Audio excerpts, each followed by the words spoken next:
Halkia had enjoyed the display more than she would be willing to admit. Allowing people to impress you is weakness, she reminded herself, but she also knew about beauty and wonder. She knew how to impress others, after all. Most of these mancers certainly knew how too. It was almost a shame she hadn't done any of the political backflips needed to get oneself considered for the performance, even though Master Sven thought she should. But the connections she thought she had made with the Biomancer High Chief were worth more than the chance to parade around and let the world see her grandeur. She wasn't charitable enough to pity their loss. Instead, she watched the displays with perhaps too much interest until the Electromancers came up, at which point someone threw a series of metallic spheres that rested on the ground, not fully understood by Melchior or seemingly any of the younger ones until they exploded. Melchior found herself blinded and did not enjoy the sensation. The feeling in her eyes was too reminiscent of her testing. She tried to distract herself by projecting her thoughts of a spell to try and find out what happened, but she mostly found chaos. Although the more intelligent photomancers were suppressing the light, most of the people who had somewhat returned to their senses were panicking, screaming about wanting to know what happened and other obvious things. She hadn't kept enough of a tab of the people beforehand to know if anyone was missing, until she came back to the High Chief's position. Sillery was gone. The objects had been blinding, deafening, and jarring. Several people had fallen unconscious. As far as I could tell, however, the only permanent injuries came from those panicking and shoving into others. Seeing a young mancer who had fallen right next to him about to meet the same fate at the feet of a middle-aged man, Vorf quickly pulled said youth out of the way. As the Dracomancer moved to help others, the crowd seemed to suddenly calm down. Even Vorf felt inexplicably mellow. "There is no need to panic!" the High Chief of the Electromancers shouted, standing immediately next to the Psychomancer's High Chief, the latter's hands extended and magic eye fully open. "Those were simply flash bursts, a weapon designed by the Ferromancers a little under a decade ago. They are merely meant to incapacitate, not harm." The crowd had a lot of commentary to make, as evidenced by the low murmuring that followed, but all of it was stopped by the Biomancer's High Chief. "Where is my magicless?"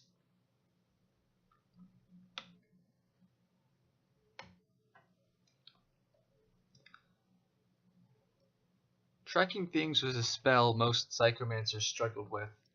It was possible to recognize someone's mental energy signature and follow it, but recognizing it in the first place, and figuring out how it would change at different distances, that was a bit of a challenge. Although her untested powers had limited Melky in the past, not spending as much time on other spells had given her plenty of time to perfect the technique. By the time her High Chief had settled down everyone, she had already taken the initiative to find out where the girl was going. She was traveling underground, heading toward the tracks of the wondrous carts. Other Mancers were already gathering around the High Chief, disinterestedly telling her that they would find her, some reminding her that it was only a magicless. They were clearly more intrigued to find out who did this. Realizing the potential political power there was to gain here, she set off in the direction she sensed Sillery had gone, only to have Master Sven put his hand on her shoulder. "Where are you going?" Lying would be pointless. Besides, she suspected Sven, of all people, would understand. "I met the magicless earlier. I know her mental energy signature. I can track her." "These people could have stolen her at any time. I am sure the High Chief had the magicless on all sorts of errands. And if they really wanted her, they could have snatched her up anywhere without attracting attention. Besides, why would they want a mere magicless? This was planned. This was meant to send a message, and I don't think you're ready to single-handedly take on some psychotic rebel group." Melkia disagreed with his assessment. From her time with the High Chief, she could say that this was the first time in a while that her handless wasn't watching that girl the way a hawk watches its prey. She also didn't think the odd shift in tone that occurred every time Sillery was brought up indicated her to be just a magicless. "I am tested. I am not bound to your teachings anymore." Sven sighed. "At least take someone else with you. Don't do this alone." Vorf heard about the Biomancer's missing magicless, and it terrified him. mostly because he knew no one was going to do anything to help. There were laws about what one was allowed to do to a magicless, but no one really cared enough to enforce them unless someone was committing mass murder for fun. No one really cared about them, period. He was sure there were others who were nicer to them than they had to be, but he suspected they were all the passive sort that wouldn't get involved. Which is why he was surprised to see a psychomancer girl asking for volunteers to help her with finding the missing magicless, but not surprised at all by her results. As she unwittingly grew closer to him, he grew conscious of how current circumstances were about to turn him into a hypocrite. I want to study history, not be part of it. If some violent people really were involved, maybe magicless who thought the Ferromancer weapons would let them turn against the Mancers, then I could get killed. If I want to change society, I need to do it slowly through my career, not through some brash action that will leave me a rotting corpse on a sidewalk and a footnote for future generations discussing the events of past festivals. The more he thought about it, the more he decided that he would not help the Psychomancer. It was just sensible. When she got close enough, he recognized her as the girl from earlier, and she clearly recognized him as her glance fell on him. Her face shifted into a grimace, and she merely walked past him to give her slightly desperate plea to someone else. Well, I didn't even have to say no. He immediately turned around and volunteered. Vorf didn't even listen to Master Arvin's protests as the pair, trying to avoid talking to each other as much as possible, followed Malkia's magic. There were others looking for those who did this, but they were looking haphazardly. No one thought to follow the two. Vorf suspected the girl wanted the glory for herself. He just hoped her desires didn't kill them. Walking through the underground tunnels was relatively uneventful, but the tension was clearly rising. Vorf's neck hair stood up, his breath quickened, and his stomach clenched, all the while reasons he shouldn't be doing this raced through his head. He might have turned back if he hadn't thought, she's only a magicless, and if that thought hadn't bothered him so inexplicably, so guiltily. Finally, he told himself, whoever these people are they worse than a dragon? Vorf was familiar with the stereotype that all Dracomancers were arrogant. Now he was starting to understand why. As they came to the end of the tunnel, they were immediately halted by some cursing.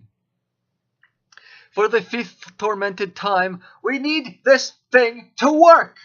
And for the 5th response, I'm trying! Both Malkia and Vorf pressed themselves against the edge of the tunnel, the latter's eyes growing distinctly reptilian. I sense 2 Mancers. The magicless is with them. Vorf pushed his head out as far as he dared, hoping his dragon's eyes would make out what she couldn't.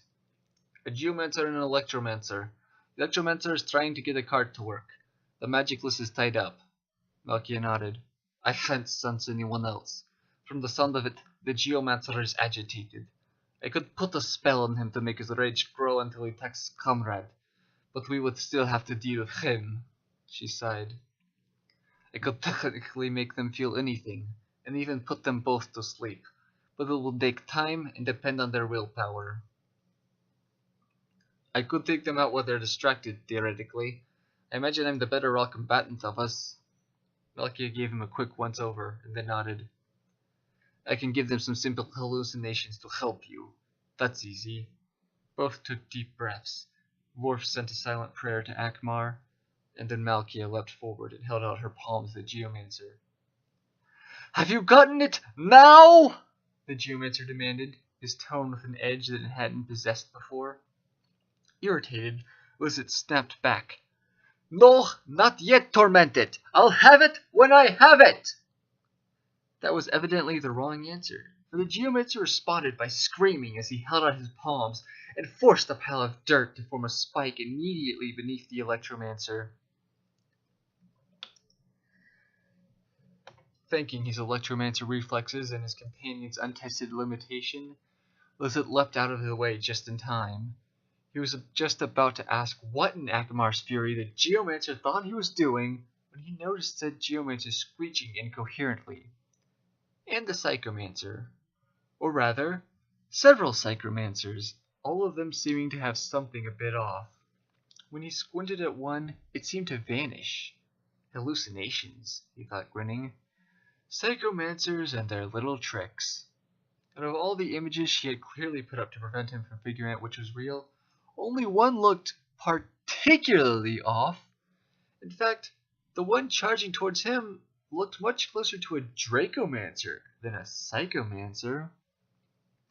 In spite of its absurdity, Lizard couldn't seem to make it vanish with will. It didn't seem to have any of the missing details that usually gave Psychomancer hallucinations away. In fact, as its wings propelled it forward toward him, Lizard almost felt that tormented! Since his companion was literally throwing dirt in random directions, it was up to the Electromancer to kill the boy before he ruined everything. He sent arcs of electricity at the Dracomancer, halting it right before it was upon him. Right before all of them were upon him, actually. I swear, all Psychomancers need to die a slow, painful death. No, they'd probably enjoy it.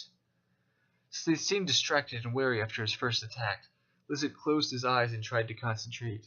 He could theoretically hone in on the natural electrical currents and find him without the bit witch messing up his senses.